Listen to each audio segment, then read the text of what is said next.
decided to start a vlog in regards to my real estate career, my journey. So I am doing this first vlog about school, about passing my real estate exam, passing the school test. I'm here in Arizona, and I went to the Arizona Real Estate School of,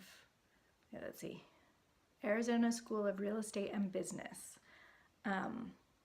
They have a higher chance of passing the real estate exam because their school test is incredibly hard and you can't take the state test until you pass the school test. So I'm going to talk a little bit about how I passed the school test and the state test on my first try.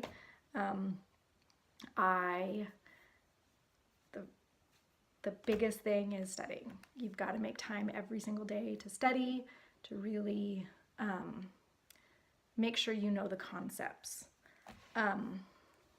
Here in Arizona, you're required to be in class for school, and I highly recommend it wherever you are. You get a lot more hands-on, you can ask questions. I feel like you're even more invested in it when you actually have to go to class. I bought the flashcards that Arizona School of Real Estate and Business give you. There's like 700. I didn't use all 700. I went through and I broke them down by chapters, so whatever chapters we had covered, I had the flashcards already and I could look through them and I could put aside the chapters that I hadn't yet gone to. I also paid for two different online prep services. I did Prep Agent and I did CompuCram. They both have their benefits. I preferred Prep Agent to CompuCram, but I did use them both. I was getting 80% by the time I went in for my school test. I looked for as many different ways to get questions as I could, either through the services or through the end of the book, the end of the chapter quizzes, the back of the book quizzes. I wanted to make sure I knew every concept inside and out. Sorry, eating my hair. So I did all of those. I did them every day. I did them in the car driving. I did not look at them. I had my 12-year-old or my 10-year-old boys help me out, and they would read the questions to me, and then read the different answers, and it was actually really fun. They liked watching Mom not get answers right. And my 12-year-old, he would be like, well, I'm going to choose this one, and so he would take it with me. That was a way to get them involved, and they really enjoyed it. It was fun. But I did it every day. Every single day I did probably at least an hour, and that's starting towards the end of December, after Christmas, before New Year's. And then I took the test. So I started school a couple days before Thanksgiving. I think it was like November 21st. And then I took the test on January 8th. So for a good week and a half, I was studying a lot. I also did I watched a lot of YouTube videos, especially on concepts that I didn't know. Prep Agent has some fabulous videos that really helped me out. The school offers a workshop, I think it's called. It's like 9 hours, it's one day, and I did that the day before my test, and that helped a lot too. He covered a lot of things that I was shaky on, and so that was good. Didn't want to use one source of questioning because it tended to be the same kinds, and once I got the hang of how they would ask the questions, it was easier to guess what the answer would be. And so I didn't want to fall back on that crutch, which I'm so glad for the state and national portions of the exam. A lot of the school test questions were questions I had seen before, and so I knew exactly what the answer was. That didn't help on the state and national exam. The state because they were questions I had never seen. So learn the concepts. If you don't understand something, find a way to know it. Take the class again. Use Prep Agent.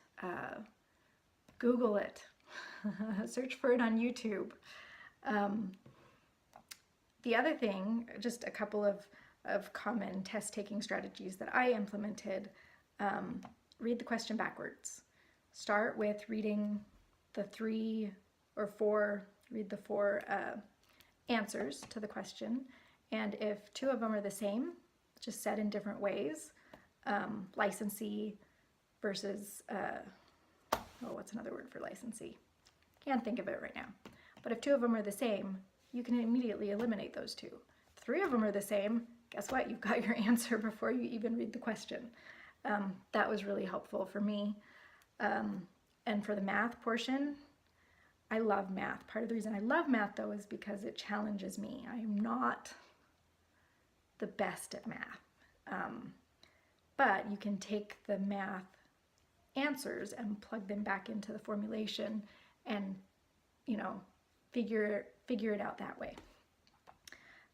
One of the things that I heard from, I'm not sure where, it might have been Prep Agent that I heard it from, but it actually helped. Now, it doesn't always help in every situation, but when in doubt, if there's a doubt, choose the longest answer. So if you know it's between two, choose the longer one. It's usually the right one, not always. You're not going to pass your test if you only use that strategy. But it did help in a lot of, well, not a lot, but in some of them. 70% of students, don't quote me on this, this is what I heard from an instructor, don't pass the school test the first time they take it. So only 30% do, and I did. So I highly recommend Arizona School of Real Estate and Business. I really liked most of the instructors. They are great at explaining concepts, and also just study. Learn it inside and out. Once I got together with a friend and we studied together, and that was actually helpful for me because concepts that she didn't get, I could teach her, and concepts I didn't get, she could explain how she remembered them. That was helpful. I also like to make up stories and rhymes. I'm sure you guys have heard 5 tomatoes, and I know this is politically incorrect, but it's the way I remembered it, as four grandmas going 45 and a 60. No, see, I already forgot it. 4 grandmas going 35 and a 60.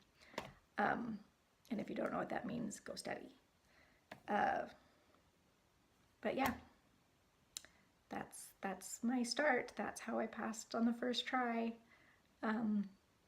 If you don't pass on the first try, don't give up. Hang in there. I also think it might be an okay thing because then you get a feel for how the test asks questions. You can go back and study the areas that you missed. For Arizona School of Real Estate and Business, they actually give you a sheet that tells you what areas you missed the most questions in. So you can go back and just study those areas. I think majority of students I heard takes 3 times to pass. But if you can't persevere and hang in there and take the test as many times as you need to, then you're not cut out for real estate anyway. So you can do this.